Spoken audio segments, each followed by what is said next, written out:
അരി വാങ്ങിക്കുമ്പോൾ brown rice വാങ്ങണോ, സാധാരണ വൈറ്റ് റൈസ് വാങ്ങിയാൽ മതിയോ, അതോ റെഡ് റൈസ് വാങ്ങണോ? സ്വന്തം ആരോഗ്യം, കുടുംബത്തിൻ്റെ ആരോഗ്യത്തിനെക്കുറിച്ച് ആലോചിക്കുന്ന അധികം ആൾക്കാർക്കും ഈ ഒരു ചോദ്യം എല്ലാ സമയവും കൺഫ്യൂഷൻ ഉണ്ടാക്കുന്നത് തന്നെയാണ്. ഹായ് ഫ്രണ്ട്സ്, ഞാൻ ഡോക്ടർ പ്രസൂൺ. ഇന്നത്തെ വീഡിയോയുടെ വിഷയം ഇതാണ്: അരി വാങ്ങിക്കുമ്പോഴല്ല, അത് കുക്ക് ചെയ്യുന്ന സമയത്തും അത് കഴിക്കുന്ന സമയത്തും നിങ്ങൾ ശ്രദ്ധിക്കേണ്ട കുറച്ച് കാര്യങ്ങളുണ്ട്. ഇതെല്ലാം നമുക്ക് ഈ വീഡിയോയിൽ കവർ ചെയ്യാം. സോ വെൽക്കം ബാക്ക് ടു ഡോഫഡി. നമുക്ക് തുടങ്ങാം. ആദ്യം നമുക്ക് അരിനെ കുറിച്ച് പറയാം. അരി എന്ന് പറയുന്ന ഒരു സീഡാണ്. ഈ ഫോട്ടോയിൽ കാണുന്നത് പോലെ ആയിരിക്കും. റൈസിന്റെ ഒരു ഗ്രെയിൻ എടുത്ത് നോക്കിയാൽ ഇതിന് പല പാർട്സ് കാണും. ഇതിന്റെ ഏറ്റവും ഔട്ടർ മോസ്റ്റ്, അതായത് പുറമേയുള്ള ലെയർ എന്ന് പറയുന്നത് ഹള്ളാണ്. ഇത് നമുക്ക് കഴിക്കാൻ സാധിക്കില്ല, മനുഷ്യന്മാർക്ക് ഇത് ഡൈജസ്റ്റ് ചെയ്യാൻ സാധിക്കില്ല. ഇത് റിമൂവ് ചെയ്യേണ്ടതാണ്. ഈ ലെയർ അരിയുടെ പ്രൊട്ടക്ഷന് വേണ്ടിയിട്ടുള്ളതാണ്. അത് കളയാതെ നമുക്കാർക്കും അരി കഴിക്കാൻ സാധിക്കില്ല. ഇനി ഇതിൻ്റെ അകത്തുള്ള ലെയറിനെ പറയുന്നത് ബ്രാൻ എന്നാണ്. ഈ ബ്രാനിലാണ് നമുക്കെല്ലാവർക്കും അത്യാവശ്യം വേണ്ട ന്യൂട്രിയൻസ് അടങ്ങിയിട്ടുള്ളത്. അതിൽ മൈക്രോ ന്യൂട്രിയൻസ് അടങ്ങിയിട്ടുണ്ട്, ഫാറ്റ്സ് വരുന്നുണ്ട്, ഫൈബർ അടങ്ങിയിട്ടുണ്ട്. നമ്മൾ കഴിക്കുന്ന റൈസിൻ്റെ കളർ പോലും ഈ ബ്രാനാണ് നിർണ്ണയിക്കുന്നത്. അത് ചിലപ്പോൾ റെഡ് ആവാം, ചിലപ്പോൾ വൈറ്റ് ആവാം, ചിലപ്പോൾ ബ്രൗൺ ആവാം. ബ്രാനിൻ്റെ അകത്തെ ലെയറാണ് എൻഡോസ്പേം എന്ന് പറയുന്നത്. ഇത് മോസ്റ്റ്ലി വൈറ്റ് കളർ ആയിരിക്കും. ഇവിടെയാണ് സ്റ്റാർച്ച് അടങ്ങിയിട്ടുള്ളത്. നമ്മൾ കഴിക്കുന്ന അരിയിൽ നിന്നും കിട്ടുന്ന മാക്സിമം എനർജി എൻഡോസ്പേം ലെയറിൽ നിന്നാണ്. ഇവിടെ സ്റ്റാർച്ച് എന്ന് പറഞ്ഞാൽ കാർബോഹൈഡ്രേറ്റ്സ് മാത്രമല്ല, ചെറിയ അളവിൽ മറ്റു തരത്തിലുള്ള ന്യൂട്രിയൻസും അടങ്ങിയിട്ടുണ്ടാവും. ഇനി ഇതിൻ്റെ അകത്താണ് ജേം ലെയർ ഉള്ളത്. ഇതാണ് ആക്ച്വൽ സീഡ് എന്ന് പറയുന്നത്. അടുത്ത റൈസ് പ്ലാൻ ഉണ്ടാവാൻ ഈ ജേം ലെയറാണ് അത്യാവശ്യം വേണ്ടത്. ജേം എന്ന് പറയുന്നത് ഒരു അരിമണീൻ്റെ വെറും 2% അടുത്ത് ഉള്ളെങ്കിലും അതിലാണ് മാക്സിമം അയണിൻ്റെ അളവും മെഗ്നീഷ്യത്തിൻ്റെ അളവും അടങ്ങിയിരിക്കുന്നത്. നമുക്ക് അത്യാവശ്യം വേണ്ട ഹെൽത്തി ആയിട്ടുള്ള ഫാറ്റി ആസിഡ്സ് എല്ലാം ജേമിലാണ് അടങ്ങിയിരിക്കുന്നത്. ഇനി നമുക്ക് പല തരത്തിലുള്ള റൈസ് വെറൈറ്റീനെ കുറിച്ച് പറയാം. അതിലാദ്യം പറയാനുള്ളത് വൈറ്റ് റൈസിനെ കുറിച്ചാണ്. ഇതാണ് ഇന്ത്യയിൽ ഏറ്റവും കൂടുതൽ ആൾക്കാർ കഴിക്കുന്ന തരത്തിലുള്ള റൈസ് എന്ന് പറയുന്നത്. ഇതിന് ടേസ്റ്റ് കൂടുതലാണ്, പക്ഷേ ഇതിലാണ് ഏറ്റവും കുറവ് ന്യൂട്രിയൻസ് അടങ്ങിയിരിക്കുന്നത്. വൈറ്റ് റൈസിൽ ന്യൂട്രിയൻസിൻ്റെ അളവ് കുറഞ്ഞു പോകുന്നതിൻ്റെ പ്രധാന കാരണം എന്ന് പറയുന്നത് ഇതിൽ എൻഡോസ്പേമും ചെറിയ അളവിൽ ജേം ലെയർ മാത്രമേ ഉണ്ടാവുള്ളൂ. ബ്രാന് കംപ്ലീറ്റ്ലി ഇതിൽ കളയുന്നുണ്ട്. ഇത് മെഷീൻസ് ഉപയോഗിച്ചിട്ടാണ് ചെയ്യുന്നത്. ഇതിനെയാണ് നമ്മൾ റിഫൈനിങ് എന്നും അല്ലെങ്കിൽ പ്രോസസ്സിംഗ് എന്നൊക്കെ പറയുന്നത്. വൈറ്റ് റൈസിൽ അതുകൊണ്ട് തന്നെ എൻഡോസ്പേമും സ്റ്റാർച്ചും മാത്രമേ കാര്യമായിട്ട് അടങ്ങിയിട്ടുണ്ടാവുള്ളൂ. ഇതിൽ ഫൈബർ ഉണ്ടാവില്ല. ഇത്തരത്തിലുള്ള അരി നിർമ്മിക്കുന്ന കമ്പനീസിനും ഇത് വളരെ പ്രോഫിറ്റബിൾ ആണ്. മെഷീൻസ് ഉപയോഗിച്ചുണ്ടാക്കുന്നത് കൊണ്ട് തന്നെ ഇതിൻ്റെ ക്വാണ്ടിറ്റി അവർക്ക് വർദ്ധിപ്പിക്കാൻ സാധിക്കും. ഇത് കൂടുതൽ കാലം നിലനിൽക്കും. സാധാരണക്കാർക്കും വൈറ്റ് റൈസിൻ്റെ ടേസ്റ്റാണ് കൂടുതൽ ഇഷ്ടമുള്ളത്. കാരണം ഇത് എളുപ്പം കുക്ക് ചെയ്യാൻ സാധിക്കും. വെറും അരമണിക്കൂർ സമയം മതി വൈറ്റ് റൈസ് കുക്ക് ചെയ്യാൻ. വൈറ്റ് റൈസിൽ ഫൈബറിൻ്റെ അളവും തീരെ ഇല്ലാന്ന് തന്നെ നമുക്ക് പറയാം. നിങ്ങൾ ഏത് പോപ്പുലർ ആയിട്ടുള്ള വൈറ്റ് റൈസിൻ്റെ ബ്രാൻഡിൻ്റെ പാക്കറ്റ് നോക്കിക്കഴിഞ്ഞാലും ഫൈബറിന് എഴുതിയത് കണ്ടുപിടിക്കാൻ ബുദ്ധിമുട്ടായിരിക്കും. അത് കുറുവയാണെന്നുണ്ടെങ്കിലും മട്ട അരിയാണെന്നുണ്ടെങ്കിലും ഇതിലൊന്നും ഫൈബറിൻ്റെ അളവ് ഉണ്ടാവില്ല. ബ്രാന് ഇതിൽ കംപ്ലീറ്റ്ലി കളയുന്നുണ്ട്. അതുകൊണ്ട് തന്നെ വൈറ്റ് റൈസ് എന്ന് പറയുന്നത് പ്രമേഹം ഉള്ളവർക്കും വെയിറ്റ് കുറയ്ക്കാൻ ശ്രമിക്കുന്നവർക്കും റെക്കമെൻഡഡ് അല്ല. പക്ഷെ അധികം ആൾക്കാരും വൈറ്റ് റൈസ് ചെറുപ്പം തൊട്ടിട്ടേ കഴിക്കുന്നതാണ്. ഇതിൻ്റെ ടേസ്റ്റ് അധികം ആൾക്കാർക്കും ഇഷ്ടമുള്ളതാണ്. അപ്പം വൈറ്റ് റൈസ് ഒഴിവാക്കാൻ പറ്റില്ല എന്നുണ്ടെങ്കിൽ ഒരു കാര്യം ശ്രദ്ധിക്കേണ്ടത് ഇതിൻ്റെ ക്വാണ്ടിറ്റി കുറച്ച് കൊണ്ടുവരേണ്ടതാണ്. ഒരു ദിവസം കഴിക്കുന്ന വൈറ്റ് റൈസിൻ്റെ അളവെന്ന് പറയുന്നത് 100 മുതൽ 150 ഗ്രാം മാക്സിമം അത്രയും ആക്കി റെസ്ട്രിക്റ്റ് ചെയ്യേണ്ടതാണ്. അതുമാത്രം ശ്രദ്ധിച്ചാൽ പോരാ, ഇതിൻ്റെ കൂടെ പ്രോട്ടീൻ അടങ്ങിയിട്ടുള്ള ഭക്ഷണം കഴിക്കണം. മറ്റു തരത്തിലുള്ള ഫൈബർ അടങ്ങിയിട്ടുള്ള വെജിറ്റബിൾസ് നിർബന്ധമായിട്ടും കഴിക്കേണ്ടതാണ്. പക്ഷെ അധികം ആൾക്കാർക്കും വൈറ്റ് റൈസ് ഇത്രയും കുറഞ്ഞ ക്വാണ്ടിറ്റിയിൽ കഴിച്ചാൽ മതിയാവില്ല. 2-3 വലിയ കോരി ചോറ് എടുത്തതിന് ശേഷം വീണ്ടും കഴിക്കാനാണ് അധികം ആൾക്കാരും വൈറ്റ് റൈസ് കഴിക്കുമ്പോൾ ശ്രമിക്കാറ്. കാരണം ഇതിൻ്റെ ടേസ്റ്റ് അങ്ങനെയാണ്. ഇതിൽ അടങ്ങിയിരിക്കുന്നത് സിമ്പിൾ കാർബോഹൈഡ്രേറ്റ്സ് ആണ്. പെട്ടെന്ന് ഡൈജസ്റ്റ് ചെയ്യുന്നതാണ്, പെട്ടെന്ന് അബ്സോർബ് ചെയ്ത് പെട്ടെന്ന് തന്നെ രക്തത്തിൽ ഗ്ലൂക്കോസിൻ്റെ അളവ് കൂട്ടാനുള്ള കഴിവ് വൈറ്റ് റൈസിനാണുള്ളത്. അതുകൊണ്ട് തന്നെയാണ് വൈറ്റ് റൈസ് കഴിക്കുന്നവർക്ക് എളുപ്പം വീണ്ടും വിശക്കുന്നത്. വൈറ്റ് റൈസിൽ നിന്നും മറ്റൊരു വെറൈറ്റി ട്രൈ ചെയ്യാൻ പറ്റാത്തവർക്ക് ഈ ഒരു കാര്യം മാത്രമാണ് അവർ ശ്രമിക്കേണ്ടത്. അതിൻ്റെ ക്വാണ്ടിറ്റി കുറച്ച് കൊണ്ടുവരണം. ജപ്പാനിലുള്ള ആൾക്കാർ ഇതാണ് ചെയ്യുന്നത്.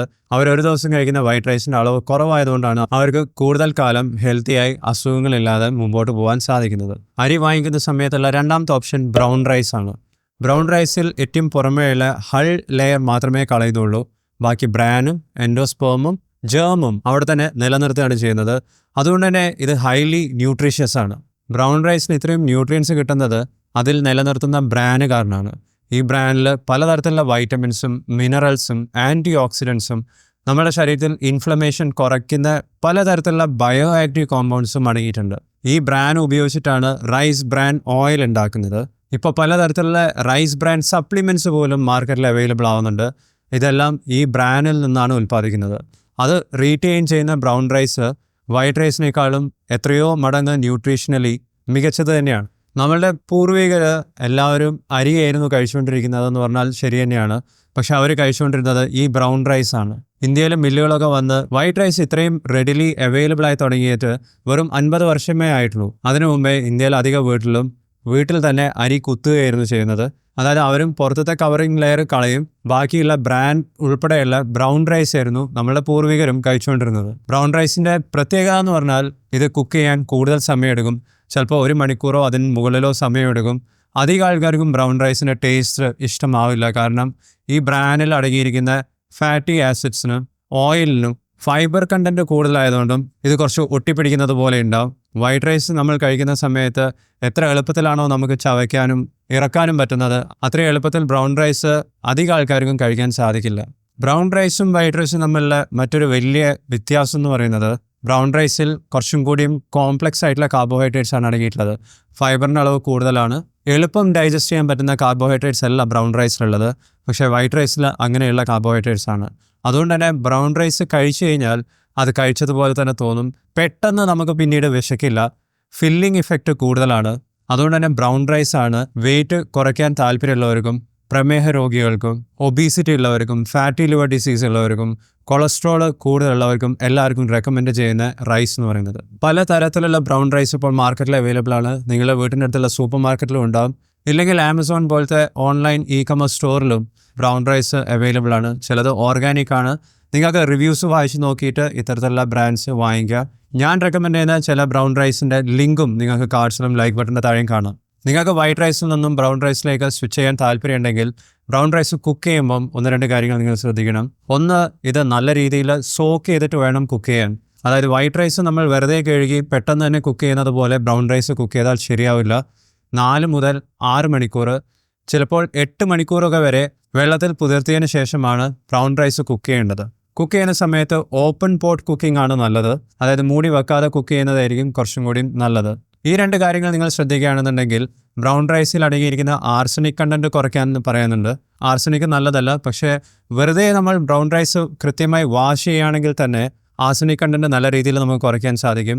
ഓപ്പൺ പോട്ട് കുക്കിങ്ങിലൂടെ ഇതിലടങ്ങിയിരിക്കുന്ന ഫൈറ്റിക് ആസിഡ്സും മറ്റു തരത്തിലുള്ള ആൻറ്റി ന്യൂട്രിയൻസിൻ്റെ അളവും നമുക്ക് കുറയ്ക്കാൻ സാധിക്കും. ഇനി നിങ്ങൾക്ക് കംപ്ലീറ്റ്ലി വൈറ്റ് റൈസ് ഒഴിവാക്കി ബ്രൗൺ റൈസിലേക്ക് സ്വിച്ച് ചെയ്യാൻ പറ്റില്ല എന്നുണ്ടെങ്കിൽ ആഴ്ചയിൽ 2-3 ദിവസം ബ്രൗൺ റൈസിലേക്ക് മാറുക. ബാക്കി ദിവസങ്ങളിൽ വൈറ്റ് റൈസ് തന്നെ കഴിക്കാം. പക്ഷേ വൈറ്റ് റൈസ് കഴിക്കുമ്പോൾ അതിൻ്റെ ക്വാണ്ടിറ്റി കുറയ്ക്കാൻ മറന്നു പോകരുത്. നിങ്ങൾക്കും ബ്രൗൺ റൈസിൻ്റെ ടേസ്റ്റ് തീരെ ഇഷ്ടപ്പെടുന്നില്ല എന്നുണ്ടെങ്കിൽ മറ്റൊരു ഓപ്ഷൻ നിങ്ങൾക്ക് ട്രൈ ചെയ്യാവുന്നത് സെമി പോളിഷ്ഡ് ബ്രൗൺ റൈസ് ആണ്. ഇതിനെ സിംഗിൾ പോളിഷ്ഡ് എന്നും പറയാറുണ്ട്. പോളിഷ് ചെയ്യാമെന്ന് ഉദ്ദേശിച്ച് കഴിഞ്ഞാൽ ബ്രാനിൻ്റെ ഒരു ലെയർ കളയുന്നു എന്ന് മാത്രമേ ഉള്ളൂ. അതായത് വൈറ്റ് റൈസ് ഉണ്ടാക്കുന്ന സമയത്ത് നമ്മൾ ബ്രാന് കംപ്ലീറ്റ്ലി കളയാറുണ്ട്. അതിന് പകരം ബ്രാനിൻ്റെ ഒരു ലെയർ മാത്രം കളയും, ബാക്കി ബ്രാനിൻ്റെ ഒരു ഭാഗം അവിടെ തന്നെ നിലനിർത്തുന്നുണ്ട്. ഇത്തരത്തിലുള്ള സെമി ബ്രൗൺ റൈസിൻ്റെ അത്ര ന്യൂട്രിയൻസ് ഉണ്ടാവില്ല. ബ്രൗൺ റൈസിൻ്റെ ഒരു സ്റ്റെപ്പ് താഴെയായിരിക്കും. പക്ഷേ അത് വൈറ്റ് റൈസിനെ വെച്ച് കമ്പയർ ചെയ്ത് നോക്കുമ്പോൾ എത്രയോ മികച്ചത് തന്നെയാണ്. ചില കമ്പനീസ് 2.8%, ചിലത് 4%, ഇങ്ങനെ ബ്രാൻഡ് കളയുന്നതിൻ്റെ അളവിൽ പോലും പാക്കറ്റിൽ ഡിസ്പ്ലേ ചെയ്യാറുണ്ട്. 2% വരെ ബ്രാൻഡ് റിമൂവ് ചെയ്യുന്ന സെമി ബ്രൗൺ റൈസ് വൈറ്റ് റൈസിനേക്കാളും ബെറ്ററും ആണ്. പക്ഷേ സാധാരണ ബ്രൗൺ റൈസിന് അത്ര ഹാർഡും അല്ല, സ്റ്റിക്കിയും ആയിരിക്കില്ല. ഇനി നമുക്ക് റെഡ് റൈസിനെ കുറിച്ച് പറയാം.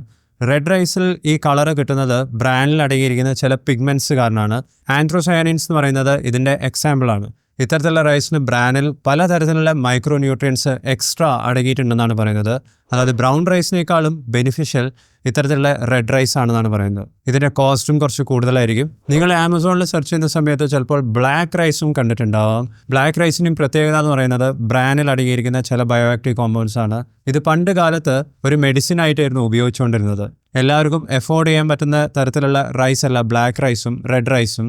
റെഡ് റൈസിനും കുക്കിംഗ് ടൈം കുറച്ച് കൂടുതൽ തന്നെയാണ്. പക്ഷേ ബ്രൗൺ റൈസിൻ്റെ ടേസ്റ്റ് പോലെയല്ല, റെഡ് റൈസിൻ്റെ ടേസ്റ്റ് കുറച്ച് വ്യത്യാസമുണ്ട്. ഇനി മറ്റൊരു കാറ്റഗറി റൈസ് എന്ന് പറയുന്നത് പാർബോയിൽഡ് റൈസാണ്. പാർബോയിൽഡ് റൈസ് എന്ന് പറഞ്ഞാൽ അവർ ഉദ്ദേശിക്കുന്നത് സെമി കുക്ക്ഡ് റൈസാണ്. നിങ്ങൾക്ക് ഭക്ഷണം പാകം ചെയ്യാനുള്ള സമയം ആണ് കുറവെങ്കിൽ, 3/4 മണിക്കൂറും 1 മണിക്കൂറും ഒന്നും നിങ്ങൾക്ക് കുക്ക് ചെയ്യാൻ സമയമില്ലെങ്കിൽ പാർബോയിൽഡ് റൈസ് വാങ്ങിക്കാം. ഇത്തരത്തിലുള്ള റൈസ് ഓൾറെഡി പ്രീ കുക്ക്ഡ് ആയതുകൊണ്ട് തന്നെ 15 മിനിറ്റ് കൊണ്ട് തന്നെ കുക്കിംഗ് പ്രോസസ്സ് തീർക്കാൻ സാധിക്കും. ചില കമ്പനീസ് പാർബോയിൽഡ് ബ്രൗൺ റൈസും വിൽക്കുന്നുണ്ട്. അതായത് ബ്രൗൺ റൈസ് കുക്ക് ചെയ്യുന്ന സമയത്ത് നമുക്ക് ബ്രൗൺ റൈസിൻ്റെ കുക്കിംഗ് ടൈം കുറയ്ക്കാൻ സാധിക്കും. ഇനി ലാസ്റ്റ് വെറൈറ്റി എന്ന് പറയുന്നത് ലോ GI റൈസാണ്. ഇത്തരത്തിലുള്ള പല റൈസും നിങ്ങൾക്കിപ്പോൾ മാർക്കറ്റിൽ കാണാം. ഇത്തരത്തിലുള്ള ഏത് റൈസും വാങ്ങിക്കുമ്പോൾ നിങ്ങൾ ശ്രദ്ധിക്കേണ്ടത് ഇതിൻ്റെ ഫൈബർ കണ്ടന്റ് നിർബന്ധമായിട്ട് നോക്കണം. GI എന്ന് പറഞ്ഞാൽ ഗ്ലൈസമിക് ഇൻഡെക്സ് ആണ്. നമ്മൾ കഴിക്കുന്ന ഏത് തരത്തിലുള്ള ഭക്ഷണം കഴിച്ചാലും അത് എത്ര പെട്ടെന്നാണ് രക്തത്തിൽ ഷുഗറിൻ്റെ അളവ് കൂട്ടുന്നത്, ആ നമ്പറിനെയാണ് GI എന്ന് പറയുന്നത്. GI നമ്പർ കുറവുള്ള ഭക്ഷണമാണ് നമ്മൾ ചൂസ് ചെയ്യേണ്ടത്. നിങ്ങളുടെ മെയിൻ കൺസേൺ പ്രമേഹമാണെന്നുണ്ടെങ്കിൽ നിങ്ങൾ ചൂസ് ചെയ്യേണ്ടത് ഒന്നിക്കൽ ബ്രൗൺ റൈസ് അല്ലെങ്കിൽ റെഡ് റൈസ് ആണ്. ഇത് രണ്ടിൻ്റെയും ടേസ്റ്റ് നിങ്ങൾക്ക് പറ്റുന്നില്ല എന്നുണ്ടെങ്കിൽ നിങ്ങളുടെ അടുത്ത ഓപ്ഷൻ എന്ന് പറയുന്നത് സെമി ബ്രൗൺ റൈസ് ആണ്, അല്ലെങ്കിൽ സിംഗിൾ പോളിഷ്ഡ് റൈസ് ആണ്. ഇനി വൈറ്റ് റൈസ് തന്നെ കണ്ടിന്യൂ ചെയ്യണമെന്നുണ്ടെങ്കിൽ അതിൻ്റെ GI കുറയ്ക്കാനുള്ള ഒരൊറ്റ വഴി ക്വാണ്ടിറ്റി കുറയ്ക്കുക എന്നുള്ളത് മാത്രമാണ്. അപ്പോൾ കൺക്ലൂഷനിൽ ഇത്രേ പറയാനുള്ളൂ. നിങ്ങൾ ഏതെങ്കിലും ഒരു തരത്തിലുള്ള റൈസ് കഴിക്കുന്നതിനേക്കാളും എല്ലാ വെറൈറ്റീസും ട്രൈ ചെയ്ത് നോക്കണം. വെറും വൈറ്റ് റൈസിൽ സ്റ്റിക്ക് ചെയ്യുന്നതിനേക്കാളും നല്ലത് ഇടയ്ക്ക് ബ്രൗൺ റൈസ് ആഡ് ചെയ്യാം. ആഴ്ചയിൽ 1 ദിവസമോ 2 ദിവസമെങ്കിലും റെഡ് റൈസ് ആക്കാൻ പറ്റുമെന്ന് ശ്രമിച്ചു നോക്കണം. ബ്രൗൺ റൈസ് കുക്ക് ചെയ്യുന്നതിന് മുമ്പേ 4 മുതൽ 6 മണിക്കൂർ വരെയെങ്കിലും സോക്ക് ചെയ്യണം. അതിനുശേഷം കുക്ക് ചെയ്യുന്നതാണ് നല്ലത്. ഇനി റൈസിൽ തന്നെ നിങ്ങൾക്ക് മാറണം എന്നാണെന്നുണ്ടെങ്കിൽ ഗോതമ്പിന് പുറമെ മില്ലറ്റ്സ് അവൈലബിൾ ആണ്. മില്ലറ്റ്സിനെ കുറിച്ച് ഞാൻ മറ്റൊരു വീഡിയോ തന്നെ ചെയ്തിട്ടുണ്ട്. അതും നിങ്ങൾ തീർച്ചയായിട്ടും ട്രൈ ചെയ്ത് നോക്കേണ്ടത് തന്നെയാണ്. നിങ്ങൾ ഏത് തരത്തിലുള്ള റൈസാണ് വാങ്ങിക്കുന്നത്, ഏത് റൈസിൻ്റെ ബ്രാൻഡാണ് നിങ്ങൾ റെക്കമെൻഡ് ചെയ്യുന്നത്, ഇതെല്ലാം വീഡിയോൻ്റെ താഴെ കമൻറ്റ് ചെയ്യുക. ഈ വീഡിയോ നിങ്ങൾക്ക് ഇഷ്ടപ്പെട്ടാൽ ലൈക്ക് ചെയ്യുക, ഷെയർ ചെയ്യുക. ചാനൽ സബ്സ്ക്രൈബ് ചെയ്യുന്നതിന് നന്ദി. ഞാൻ നിങ്ങളെ നെക്സ്റ്റ് വീഡിയോയിൽ കാണാം. ബൈ.